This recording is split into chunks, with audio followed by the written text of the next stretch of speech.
Hello बच्चों, कैसे हो आप लोग? अच्छे होंगे बेटा। बेटा, पिछले वीडियो में मैंने आपको बताया था अयोध्या सिंह उपाध्याय हरज्योत जी का साहित्यिक परिचय।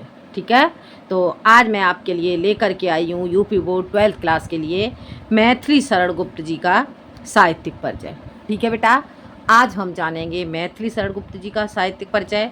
बेटा, जो मैथिली शरण गुप्त जी हैं, मैथिली शरण गुप्त एक राष्ट्र कवि थे और ये द्विवेदी युग के कवि थे। ठीक है बेटा, कौन से युग के कवि थे? मैथिली शरण गुप्त जी द्विवेदी युग के कवि थे। ठीक है, तो आज हम देखते हैं बेटा, जो मैथिली शरण गुप्त हैं ये महावीर प्रसाद द्विवेदी जी को अपना गुरु मानते थे। ठीक है, तो देखते हैं। मैंने कहा साहित्यिक परिचय। श्री मैथिली शरण गुप्त जी का जन्म झांसी जिले के चिरगांव नामक स्थान पर 1886 ईस्वी में हुआ था। ठीक है बेटा, श्री मैथिली शरण गुप्त जी का जन्म झांसी जिले के चिरगांव नामक स्थान पर 1886 ईस्वी में हुआ था। इनके पिता का नाम सेठ रामचरण गुप्त और माता का नाम काशीबाई था। ठीक है बेटा, इनके पिता का नाम सेठ रामचरण गुप्त और माता का नाम काशीबाई था। इनके पिता को हिंदी साहित्य से विशेष प्रेम था। जो मैथिली शरण गुप्त जी के पिता थे, इनको हिंदी साहित्य से विशेष प्रेम था और इसीलिए इन पर बचपन से ही पिता का प्रभाव पड़ा। ठीक है, इसलिए गुप्त जी पर अपने पिता का पूर्ण प्रभाव पड़ा। ठीक है, इसलिए गुप्त जी पर अपने पिता का पूर्ण प्रभाव पड़ा। इनकी प्रारंभिक शिक्षा चिरगांव तथा माध्यमिक शिक्षा झांसी से हुई। इन्होंने घर पर ही अंग्रेजी, बंगला, संस्कृत व हिंदी का अध्ययन किया। 12 दिसंबर सन 1964 ईस्वी में इनका देहांत हो गया। ठीक है बेटा, एक बार फिर से इतने का रिवीजन कर लो। श्री मैथिली शरण गुप्त जी का जन्म झांसी जिले के चिरगांव नामक स्थान पर 1886 ईस्वी में हुआ था। इनके पिता का नाम सेठ रामचरण गुप्त और माता का नाम काशीबाई था। इनके पिता को बचपन से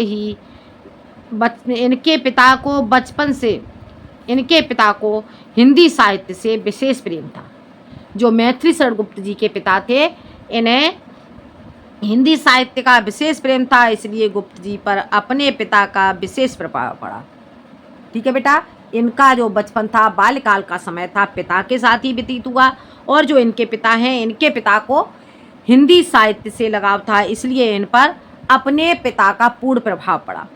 इनके गुप्त जी पर अपने पिता का विशेष प्रभाव पड़ा। इनकी प्रारंभिक शिक्षा चिरगांव तथा माध्यमिक शिक्षा झांसी से हुई।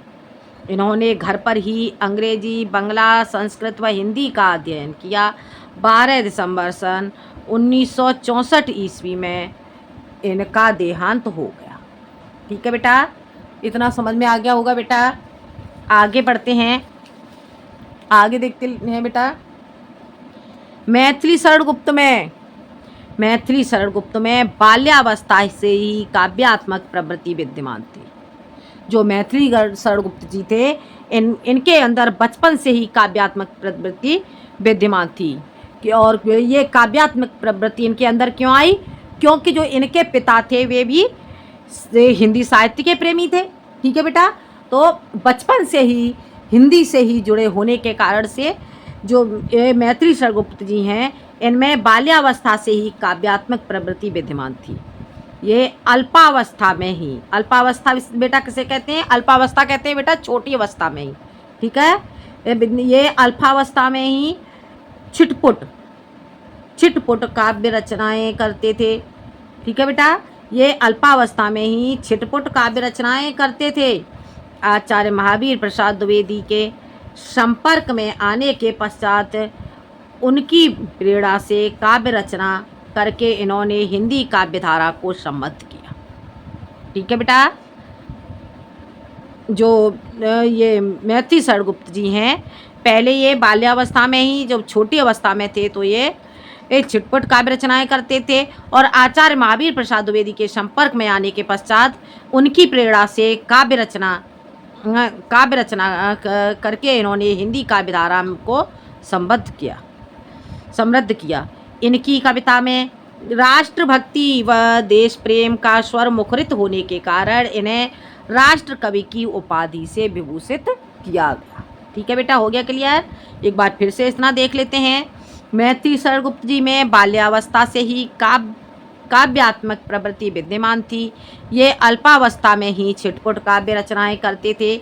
आचार्य महावीर प्रसाद द्विवेदी के संपर्क में आने के पश्चात उनकी प्रेरणा से काव्य रचना करके इन्होंने हिंदी काव्य धारा को समृद्ध किया। इनकी कविता में राष्ट्रभक्ति व राष्ट्र प्रेम का स्वर मुखरित होने के कारण इन्हें राष्ट्र कवि की उपाधि से विभूषित किया गया। ठीक है बेटा, विद्वानों ने इन्हें राष्ट्र कवि की उपाधि से विभूषित किया। हो गया क्लियर बेटा, इतना समझ में आ गया। इनकी प्रारंभिक रचनाएं कलकत्ता से प्रकाशित होने वाली पत्रिका वैश्योपकारक में प्रकाशित होती थी।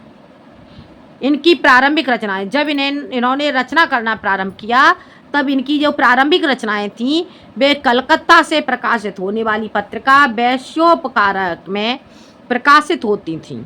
ठीक है बेटा, आचार्य महावीर प्रसाद द्विवेदी के से संपर्क होने के पश्चात इनकी रचनाएं सरस्वती पत्रिका में प्रकाशित हुई। हो गया क्लियर। आचार्य महावीर प्रसाद द्विवेदी से संपर्क होने के पश्चात इनकी रचनाएं सरस्वती पत्रिका में प्रकाशित होने लगीं। इनकी प्रथम पुस्तक रंग में भंग का प्रकाशन 1909 ईस्वी में हुआ। ठीक है बेटा, इनकी प्रथम पुस्तक रंग में भंग का प्रकाशन 1909 ईस्वी में हुआ, किंतु इन्हें ख्याति सन 1912 ईस्वी में प्रकाशित पुस्तक भारत भारती के पश्चात ही मिलना प्रारंभ हुआ। ये द्विवेदी युग के सबसे लोकप्रिय कवि माने जाते हैं। हो गया क्लियर। एक बार फिर से इसका रिवीजन कर लेते हैं। इनकी प्रारंभिक रचनाएं कलकत्ता से प्रकाशित होने वाली पत्रिका वैश्योपकारक में प्रकाशित होती थी। प्रारंभिक रचनाएं इनकी वैश्योपकारक में प्रकाशित होती थीं, किंतु आचार्य महावीर प्रसाद द्विवेदी से संपर्क होने के पश्चात इनकी रचनाएं सरस्वती पत्रिका में प्रकाशित होने लगीं। इनकी प्रथम पुस्तक रंग में भंग का प्रकाशन 1909 ईस्वी में हुआ, किंतु इन्हें ख्याति सन 1912 में प्रकाशित पुस्तक भारत भारती के पश्चात ही मिलना प्रारंभ हुआ। ये द्विवेदी युग के सबसे लोकप्रिय कवि माने जाते हैं। ठीक है बेटा, जो महावीर प्रसाद द्विवेदी हैं ये द्विवेदी युग के सबसे लोकप्रिय कवि माने जाते हैं। और बेटा ये महावीर प्रसाद द्विवेदी को अपना गुरु मानती थी। ठीक है, अब आगे देखते हैं हम इनकी रचनाएं बेटा इनकी देखते हैं। रचनाएं या कृतियाँ। गुप्त जी की रचनाएं दो प्रकार की हैं। गुप्त जी ने दो प्रकार से रचनाएं की और इसके अतिरिक्त भी इन्होंने हिंदी साहित्य में अनेकों रचनाएं की। ठीक है, तो इनकी गुप्त जी की रचनाएं दो प्रकार की हैं। कौन कौन सी रचनाएं हैं? अनूदित और मौलिक। ठीक है, अनूदित और मौलिक रचनाएं। अब इनकी मौलिक रचनाएं देखते हैं बेटा। इनकी मौलिक रचनाएं कौन कौन सी हैं? भारत भारती, साकेत, यशोधरा, जयद्रथ वध, झंकार, सिद्धराज, कुड़ाल गीत, अनघ, पंचवटी, द्वापर, नहुस, पृथ्वीपुत्र, प्रदक्षिणा आदि। हो गया क्लियर बेटा। मौलिक रचनाएं इनकी कौन कौन सी हो जाती हैं? इनकी मौलिक रचनाएं हैं भारत भारती, साकेत, यशोधरा। भारत भारती, साकेत, यशोधरा, जयद्रथ वध, झंकार, सिद्धिराज, कुड़ाल गीत, अनघ, पंचवटी, द्वापर, नहुस, पृथ्वीपुत्र, प्रदक्षिणा आदि। ठीक है बेटा, ये थी इनकी मौलिक रचनाएं। और इसके अतिरिक्त इनकी रचनाएं थी अनूदित रचनाएं। अनूदित रचनाएं कौन सी हैं? प्लासी का युद्ध, मेघनाद वध, व्रत संहार। ठीक है बेटा, ये थी इनकी रचनाएं। तो बेटा आज मैंने आपको पढ़ाया मैथिली शरण गुप्त जी का साहित्यिक परिचय। तो मैथिली शरण गुप्त जी का साहित्यिक परिचय बेटा आपको समझ में आ गया होगा। ठीक है, इनके मैंने आपको जीवन परिचय के बारे में बताया और इनके साहित्य में जो स्थान है उसके बारे में बताया। और इनकी कृतियाँ इनकी कौन कौन सी हैं? इनकी मौलिक और अनूदित कृतियाँ, मौलिक रचनाएं और अनूदित रचनाएं। ठीक है बेटा, तो ये था मैथिली शरण गुप्त जी का साहित्यिक परिचय। बेटा आपको समझ में आ गया होगा। बेटा आपको अगर यदि ये साहित्यिक परिचय समझ में आ गया हो तो बेटा आप वीडियो को लाइक करें, शेयर करें, ठीक है? और यदि बेटा आपको कोई प्रॉब्लम हो तो आप कमेंट में ज़रूर बताएं, जिससे मैं आपको और अच्छे ढंग से समझाने की कोशिश करूँगी। ठीक है बेटा? आज के लिए इतना ही। अगले वीडियो में बेटा मैं आती हूँ नए टॉपिक के साथ। धन्यवाद।